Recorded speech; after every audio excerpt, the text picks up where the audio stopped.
کہتے ہیں فلاں بزرگ نے دائیں طرف سلام پھیرا السلام علیکم رحمۃ اللہ 90,000 مسلمان ہو گیا، بائیں طرف پھیرا السلام علیکم رحمۃ اللہ 90,000 مسلمان ہو گیا۔ اور اللہ کے نبی صلی اللہ علیہ وسلم مارے کھا رہے ہیں، صحابہ مارے کھا رہے ہیں، لوگ مانتے نہیں ہیں، منتیں کر رہے ہیں، بار بار کر رہے ہیں۔ اللہ پاک فرماتے ہیں اختیار ہدایت کا میرا اوپر سے قرآن اترا تھا، انک لا تہدی من احببت ولکن اللہ یہدی من یشاء۔ اے میرا محبوب ہدایت میرے اختیار میں، آپ کیوں روتے ہیں؟ ہدایت میرے اختیار میں، آپ نے حق ادا کر دیا۔ لوگوں کئی پیغمبر آئیں گے، ان کے ساتھ 2 امتی ہوں گے، 3 ہوں گے، کسی کے ساتھ 2 ہوگا، کسی کے ساتھ 1 بھی ہوگا، کسی کے ساتھ 1 بھی نہیں ہوگا۔ آواز لگا کر پیغمبر چلا گیا، کسی نے نہیں مانا۔ یہ ہمارے بھائی بھی آتے ہیں، آواز لگا کر چلے جاتے ہیں۔ جن کی قسمت میں ہوتا ہے وہ آتے ہیں، جن کی قسمت میں نہیں ہوتا وہ نہیں آتے۔ وہ کہتے ہیں جاؤ جاؤ کام کرو اپنا، تمہیں تو اور کوئی کام نہیں ہے۔ بھائی ہدایت کس کے اختیار میں ہے؟ شرط یہ ہے ہدایت کے لیے انابت، رجوع، طلب۔ جس کے اندر طلب نہیں ہے، رجوع نہیں ہے، انابت نہیں ہے، اللہ اس کو ہدایت نہیں دیتا۔ بہرحال میں عظمت قرآن بیان کر رہا ہوں اور عظمت رمضان بھی بیان کر رہا ہوں۔ رمض کا معنی میں سمجھا رہا تھا آپ کو کہ رمض کا معنی گرم، جلا دینے والا، یا جس وقت رمضان کا مہینہ فرض ہوا تھا روزے، اس وقت گرمی کا مہینہ تھا، اس لیے بھی اس کو رمض کہا گیا ہے۔ یا بندہ کھانے پینے سے رک جائے نا، کھانے پینے سے رک جائے، نفسانی خواہشات سے رک جائے، اس کے اندر ایک حرارت پیدا ہو جاتی ہے، اس نسبت سے بھی اس کو رمضان کہا گیا ہے۔ اس نسبت سے بھی شیخ عبد القادر جیلانی رحمۃ اللہ علیہ فرماتے ہیں رمضان، یہ لفظ ہے نا رمضان، پہلا را ہے، یہ رحمت کا مہینہ ہے۔ رمضان رحمت کا مہینہ ہے، آگے میم ہے، مغفرت کا مہینہ ہے، مغفرت میم ہے نا، مغفرت کا مہینہ ہے، آگے زواد ہے، یہ اللہ کی رضا کا مہینہ ہے، اللہ کو راضی کرنے کا مہینہ ہے، آگے نون ہے، نورانیت کا مہینہ ہے۔ بھائی یہ بہت بڑا نورانیت کا مہینہ ہے، تو اس لیے فرمایا اس سے ہم استفادہ زیادہ سے زیادہ حاصل کریں۔ اس کی مثال اس طرح کی نسبت جو ہے نا بہت بڑی اونچی ہے کہ اس مہینے کو شان کیوں ملی؟ شان کیوں ملی؟ قرآن کی وجہ سے اس مہینے کو شان ملی ہے، یاد رکھنا۔ شہر رمضان الذی انزل فیہ القرآن، قرآن اس میں اتارا گیا ہے۔ اچھا اس کی مثال یوں سمجھو، یہ سوٹ ہے، یہ کپڑا ہے، یہ کپڑا ہے نا، یہ عام کپڑا ہے، دکاندار کے پاس جاتے ہیں کپڑے لے آتے ہیں۔ اب یہ ہے اسی کپڑے میں سے دکاندار کو کہتے ہیں بھائی یہ ایک چھوٹا سا ٹکڑا ہے تیرے پاس، یہ بچ گیا، تیرے بھی کسی کام نہیں تو میرے بھی یہ مجھے دے دے۔ کیا کرنا ہے بھائی تو نے؟ میں نے قرآن پاک کی غلاف بنانی، قرآن پاک کی غلاف بنانی۔ دکاندار خوشی سے کہتا لے یار، یہ کہتا کتنے پیسے، وہ کہتا چھوڑ یار کیا پیسے مانگنے ہیں، اس کے کیا پیسے لوں، تو نے قرآن پاک کی غلاف بنانی ہے، میں اس کے پیسے بھی نہیں لیتا۔ اس کے دل کے اندر اس کی عزت آ گئی، نسبت آ گئی قرآن کی۔ اچھا ٹھیک ہے، اس کے بعد بڑا قیمتی سوٹ خریدا، یہ اتارتے ہیں جب پھینک دیتے ہیں، اللہ جی اس کو دھو دو، ٹھیک ہے بے شک اس کے اوپر پاؤں رکھو کوئی بات نہیں، مگر قرآن پاک کی جب غلاف بن گئی نا اسی کپڑے کی، اب غلاف کے اوپر پاؤں رکھنے کی اجازت نہیں ہے۔ کیوں؟ اس کی نسبت قرآن کے ساتھ ہوگی ہے، اس غلاف کو بھی اٹھائیں گے، یہ قرآن پاک کے ساتھ ٹچ ہے، اس لیے اس کا بھی ادب کرو، نسبت ہو گئی نا۔ اس کپڑے کو اونچا کس نے کر دیا؟ قرآن پاک نے، اس کی نسبت نے، تو اس لیے اس مہینے کو اونچا کس نے کر دیا؟ قرآن پاک نے، قرآن اس مہینے کے اندر اترا ہے۔ اسی طرح یہ چیئر ہے، کرسی ہے، لکڑ ہے، اس کے اوپر میں بیٹھا ہوں، آپ بھی بیٹھ سکتے ہیں، اس کا بیڈ بن گیا اس کے اوپر لیٹ سکتے ہیں، اس کے اوپر بیٹھ سکتے ہیں، لکڑ ہی ہے نا۔ ایک وہ بھی لکڑ پڑی ہے، ایک وہ بھی لکڑ پڑی ہے جس کو قرآن کی ریل کہتے ہیں، ہے یہ بھی لکڑ ہے، وہ بھی لکڑ، اس کے اوپر بیٹھتے ہیں، اس کے اوپر لیٹتے ہیں، اس کے اوپر پاؤں رکھتے ہیں، کوئی بات نہیں ہے، مگر کوئی مسلمان اب اس کے اوپر پاؤں رکھ کے دیکھے یا بیٹھ کر دیکھے، جس کے اوپر قرآن رکھا جاتا ہے، ہر بندہ کہے گا اے حیا کر، شرم کر، ادب کر، اس کے اوپر قرآن رکھا جاتا ہے، اس کے اوپر پاؤں نہیں رکھنا، ہے وہ بھی لکڑ۔ اب اس کی نسبت ہوگی قرآن کی طرف، اس کی شان بڑھ گئی، اس کی شان بڑھ گئی، اس کی نسبت قرآن کی طرف۔ اسی طرح ایک عام کاغذ ہوتا ہے، اخبار کا کاغذ ہوتا ہے، بازاروں میں پڑے ہوتا ہے، روڑی پر پڑے آگے پیچھے، خوبصورت بھی ہو، کوئی پرواہ نہیں، کوئی توجہ نہیں کرتا، مگر اگر رف بھی ہو کاغذ اس کے اوپر بسم اللہ ہی کیوں نہ لکھی ہو، وہ مسلمان تو دیکھ لے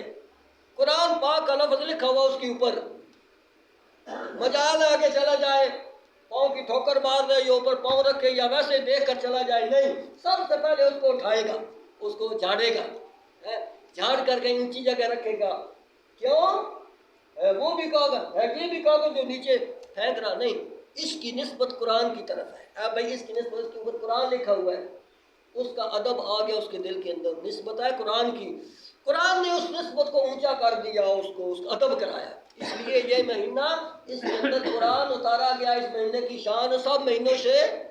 اونچی ہو گئی ہے، تو اس لیے فرمایا ہدی للناس، یہ قرآن ہے سب لوگوں کے لیے ہدایت ہے، یہ مہینہ بھی سب لوگوں کے لیے ہدایت کا سبب بنتا ہے، تو اس لیے فرمایا یہ کوئی مہینہ معمولی نہیں ہے۔ اور اسی طرح جگہ جگہ پہ قرآن پاک کی دعوت ہے، جگہ جگہ پہ قرآن پاک کی دعوت ہے، بھائی اس سے بڑی دعوت کسی کی نہیں ہے، اس قرآن سے بڑی دعوت کسی کی نہیں ہے۔ آپ صلی اللہ علیہ وسلم جو دعوت دیتے تھے، ہاں، تو درمیان میں ایک ضروری مسئلہ اللہ پاک لے آئے ہیں، اذا سألک عبادی انی فانی قریب، ورنہ قرآن کی تشریح تو عمر بن خطاب رضی اللہ تعالیٰ عنہ بیان کرتے ہیں، حضرت عثمان غنی رضی اللہ تعالیٰ عنہ بیان کرتے ہیں، تو فرمایا یہ قرآن کوئی معمولی چیز نہیں ہے، قال النبی صلی اللہ علیہ وسلم، حضور صلی اللہ علیہ وسلم نے فرمایا خیرکم من تعلم القرآن وعلمہ، بہتر تم میں سے وہ ہے جو قرآن سیکھے اور سکھائے۔ اور بھی لوگ بڑے بڑے کام کر رہے ہیں نا، کسی کو بہتر نہیں کہا، کسی کو بہتر نہیں کہا میرے نبی نے، کس کو بہتر کہا؟ اس بندے کو، اس مرد کو، اس عورت کو کہا کہ جو خیرکم من تعلم القرآن وعلمہ، جو اس کو سیکھے اور سکھائے، کیوں کہ یہ کلام اللہ ہے، یہ کلام اللہ ہے، یہ وہ قرآن ہے جو رحمان نے اتارا، یہ وہ قرآن ہے جو اس پیغمبر پر اترا جس سے دنیا میں آیا ہے نہ کوئی آئے گا، یہ وہ قرآن ہے جو مکے میں اترا، یہ وہ قرآن ہے جو مدینہ میں اترا، یہ وہ قرآن ہے جو جبرائیل امین لے کر آیا، یہ وہ قرآن ہے ہدی للناس جس کو کہا گیا ہے، یہ وہ قرآن ہے جو سب کتابوں کو منسوخ کر دیتا ہے، اس کو کوئی منسوخ نہیں کر سکا، یہ وہ قرآن ہے جس کے بارے میں فرمایا ایک حرف کلام اللہ کا کوئی پڑھتا ہے تو 10 نیکیاں ملتی ہیں، 25 نیکیاں ملتی ہیں، 50 نیکی ملتی ہے، 100 نیکی ملتی ہے۔ کہتے ہیں نماز کے اندر اگر کوئی پڑھے تو 100 نیکی ملتی ہے، اور ویسے نماز کے اندر بیٹھ کر پڑھے تو اس کو 50 نیکی، ویسے قرآن وضو کر کے پڑھے تھے 25 نیکیاں، بغیر وضو کے کوئی پڑھے تو اس کو آخری درجہ 10 نیکیاں ملتی ہیں، کتنی فضیلت ہے، تو زیادہ کی جتنا اخلاص ہوگا اتنا، تو اس لیے فرمایا عمر بن خطاب رضی اللہ تعالیٰ عنہ فرماتے ہیں ان اللہ یرفع بہذا الکتاب اقواما ویضع بہ آخرین، او کما قال النبی صلی اللہ علیہ وسلم، ان اللہ یرفع بہذا الکتاب اقواما، یہ قرآن ہی ہے جس نے قوموں کو عروج دیا ہے، ویضع بہ آخرین، یہ قرآن ہی ہے جس نے قوموں کو پستی کی طرف لے گیا۔ کیا مطلب؟ یضل بہ کثیرا ویہدی بہ کثیرا، بہت سارے لوگوں کو قرآن گمراہ کرتا ہے، بہت سارے لوگوں کو ہدایت دیتا ہے۔ اس کا کیا مطلب ہے؟ جو اس کو مانتے ہیں، جو اس پر عمل کرتے ہیں، جو اس والا عقیدہ نظریہ اپناتے ہیں، جو اس کے حکم کے مطابق زندگی گزارتے ہیں، ان کو اللہ ہدایت دیتا ہے، جو اس کے خلاف چلتے ہیں ان کو اللہ گمراہ کر دیتا ہے۔ تو اس لیے فرمایا اب تمہاری قسمت، بھائی قرآن تو آ گیا، آسمان سے جس طرح بارش آتی ہے، قرآن کو ایک بارش کے ساتھ مثال دی گئی ہے، آسمان سے بارش آتی ہے، ہر جگہ پہ برس جاتی ہے، اروڑی پر بھی برس جاتی ہے، بنجر زمین پر بھی برس جاتی ہے، کلر زمین ہم کہتے ہیں اس پر بھی برس جاتی ہے، وہ پھولوں پر بھی برس ہے، ہر جگہ پر، مگر گندی جگہ پر برسے تو وہاں کیا مہکتا ہے؟ بدبو، اچھی جگہ پر بیٹھ کے برسے تو وہاں خوشبو مہکتی ہے۔ اور کچھ لوگوں کے دل اروڑی تھے، کچھ لوگوں کے دل بنجر تھے، کالے ہو چکے تھے، قرآن کی بارش آئی، بجائے فائدہ حاصل کرنے کے اور مخالفات انہوں نے کی، اور کچھ خوش قسمت لوگ تھے، زمین ہموار تھی، اس پر بارش آئی ہے، پھل پھل مہکے تھے، اور آگے رنگ لگا، تو اس لیے فرمایا وہ ابو بکر تھا، عمر تھا، عثمان تھا، علی تھا، طلحہ تھا، زبیر تھا، او صحابہ کرام، بدری صحابہ، عہد والے صحابہ کرام، سب صحابہ کرام اس کے اندر آگے انہوں نے مان لیا، اور جن لوگوں نے نہیں مانا ان کی مثال اسی طرح ہے۔ قرآن تو سب کے لیے، جس طرح بارش تو سب کے لیے آتی ہے، بارش تو سب کے لیے آتی ہے، تو اس لیے قرآن کی بھی بارش ہے، یہ تو سب کے لیے آیا ہے، مگر اپنے دل کا برتن کوئی الٹا کر لے، اس کی مثال ہے، بارش آ رہی ہو، ایک بندہ برتن باہر رکھ دے، موسلا دھار بارش ہو، پھر برتن دیکھ کے اس کے اندر کچھ پڑا ہے، کچھ بھی نہیں پڑا، اس کے اندر آ جائے گا پانی؟ نہیں آئے گا۔ بھائی جو برتن کو سیدھا رکھے گا اس کے اندر پڑ جائے گا بارش کا پانی، رحمت کا پانی، وہ بھر جائے گا۔ اور جس نے اپنے دل کا برتن الٹا رکھا ہے، قرآن کی بارش آ رہی ہے، دل کا برتن الٹا رکھا ہوا ہے، آج بھی یہی بات ہے، دل کا برتن جو بندہ سیدھا نہ کرے، الٹا رکھے، بے شک قرآن سناتے رہو، وقت کا پیغمبر قرآن اس کو سناتا رہے، قرآن خود کہتا ہے انذرتہم ام لم تنذرہم، اے میرا پیغمبر ان کو ڈرا یا نہ ڈرا، لا یؤمنون۔ یہ مخصوص قسم کے لوگ تھے جن پر مہر جباریت لگ چکی ہے، ختم اللہ علی قلوبہم، ان کو ڈراؤ یا ڈراؤ، کیوں؟ انہوں نے دل کا برتن پٹھا رکھا ہوا ہے، کیوں؟ کون کہہ رہا ہے؟ اللہ کہہ رہا ہے، جو دل کے حالات جانتا ہے، انہوں نے دل کا برتن سیدھا نہیں رکھا۔ آج بھی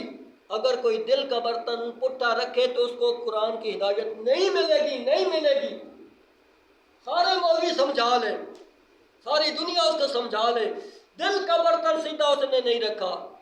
اوے بلال جیسے لوگوں نے دل کا برتن سیدھا رکھا تھا، کہاں سے آیا تھا؟ حبشہ سے آیا تھا، دل کا برتن اس نے سیدھا رکھا تھا، اللہ پاک نے کہاں پہنچا دیا، چلتا زمین پر ہے، اور جوتوں کی آواز اللہ پاک نے آسمان پر سنا دی۔ آپ نے فرمایا سیدنا بلال، اس نے اپنے دل کا برتن سیدھا رکھا تھا، اور ابو جہل وغیرہ، ابو لہب وغیرہ، حضور کا چاچے، انہوں نے دل کا برتن سیدھا نہیں رکھا، تو اس لیے فرمایا وہ گمراہ ہی رہے، ان کو ہدایت نہ حاصل ہو سکی۔ اس لیے فرمایا ان ھذا القرآن یہدی للتی ہی اقوم، یہ قرآن والا راستہ یہ ایسا راستہ ہے، سیدھا بھی ہے، ٹیڑھا نہیں ہے، شارٹ کٹ بھی ہے، دور نہیں ہے، یہ صراط مستقیم ہے۔ اہدنا الصراط المستقیم جو پڑھتے ہیں نا، یہ وہی ہے صراط مستقیم، ان ھذا صراط مستقیما فاتبعوہ، اس کے اندر سنت بھی آ گئی ہے، حضور صلی اللہ علیہ وسلم کی، قرآن بھی آ گیا، حضور کا یہی راستہ تھا، اللہ کا قرآن اور اللہ کے نبی کی سنت، جو حضور صلی اللہ علیہ وسلم عمل کرتے جا رہے ہیں، ہمارے لیے سنت بنتا جا رہا ہے، اس لیے قرآن کی دعوت جو ہے یہ تو سبحان اللہ کیا ہی بات ہے۔ ان ھذا القرآن، اسی طرح ان ھذا صراطی مستقیما فاتبعوہ، اسی کی پیروی کرو، ولا تتبعوا السبل، اور راستوں کی پیروی نہ کرو، اسی کی پیروی کرو۔ حضور صلی اللہ علیہ وسلم ایک دفعہ بیٹھے تھے، لکیریں کھینچ رہے تھے، یوں صحابہ دیکھتے رہے، لکیریں کھینچتے رہے، آپ صلی اللہ علیہ وسلم نے بعد میں فرمایا بھائی دیکھو یہ نقشہ جو ہے نا،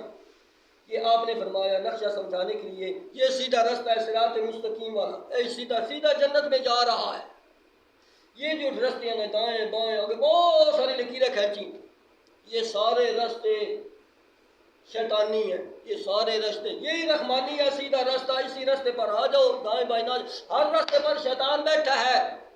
اس نے کہا ہے لَأَقْعُدَنَّ لَهُمْ صِرَاطَكَ الْمُسْتَقِيمَ، اے اللہ میں تیرے صراط مستقیم والے راستے پہ بیٹھ جاؤں گا، میں اس پر نہیں چلنے دوں گا۔ وہ صراط مستقیم والا راستہ کون سا ہے؟ ایاک نعبد و ایاک نستعین، اہدنا الصراط المستقیم، یہ وہی ہے، اے اللہ صرف تیری ہی عبادت کرتے ہر قسم کی، اور تجھ ہی سے ما فوق الاسباب مدد مانگتے ہیں، یہ ہے صراط مستقیم جس کی ہم دعا بھی کرتے ہیں۔ تو شیطان بھی بڑی کوشش کر رہا ہے کہ میں صراط مستقیم والے راستے پہ بیٹھ جاؤں اور دھرنا دے دوں، ان کو صراط مستقیم کی طرف نہ آنے دوں تاکہ یہ ناکام ہو جائے۔ بہرحال ٹائم بھی ہو گیا ہے، دعا ہے بھئی اللہ پاک مجھے اور آپ کو حق و قرآن و سنت کی صحیح سمجھ دے، حق و قرآن و سنت کے مطابق عمل کرنے کی توفیق دے۔ یہ قرآن پاک کی عظمت بہت بڑی عظمت ہے، رمضان کی عظمت، قرآن اور رمضان یہ دونوں چیزیں چل رہی ہیں، اس لیے ہم زیادہ کوشش کریں کہ اس مہینے میں زیادہ سے زیادہ زیادہ بھائی استفادہ حاصل کرنے کی کوشش کریں. اللہ پاک ہم سب کو عمل کی توفیق دے. ہمارے